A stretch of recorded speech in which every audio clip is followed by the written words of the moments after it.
Everyone, কেমন আছো তোমরা সবাই? আজকে কিন্তু বাসন্তী পুজোর ষষ্ঠী। তো ষষ্ঠীর দিনকে সকালবেলা আমি একটু লুচি খেয়ে বেরিয়ে গেছিলাম পিসির বাড়ি যাওয়ার জন্য। তো পিসির বাড়িতে ফার্স্টে ছোটদার বাড়িতে এলাম। ছোটদার বাড়িতে সবার সাথে একটু গল্প টল্প করে তারপরে যাব বড়দার বাড়িতে। তো ছোটদার বাড়িতে এসে পর আগে একটু দিয়ে দিয়েছিল চা, আর চায়ের সঙ্গে খেয়েছিলাম বিস্কুট। তারপরে চা খেয়ে দেখো বড়দার বাড়ি যাওয়ার সময় এই প্রজাপতিটার সঙ্গে দেখা হয়েছিল।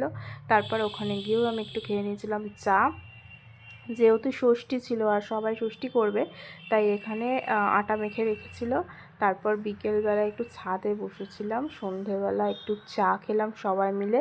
আর এই পুচকুটা বৌদির কাছে পড়তে আসে, তো ও কিন্তু খুবই শান্ত, মানে এরকম শান্ত ছিল আমি মনে হয় দেখিইনি। আর এই পুচকিটা ও খুবই মানে ঘুরতে যেতে ভালোবাসে, এর কোলে ওর কোলে ভীষণই ভালো। রাতেরবেলা ডিনারটা করে নিলাম, আর ডিনার করার পরে একটু বাইরে বেরিয়েছিলাম আর এই কাজটা দেখতে পেলাম। তো আজকের ভিডিওটা এই অবধি। কেমন লাগলো অবশ্যই তোমরা এটা কমেন্ট করে জানাতে ভুলো না।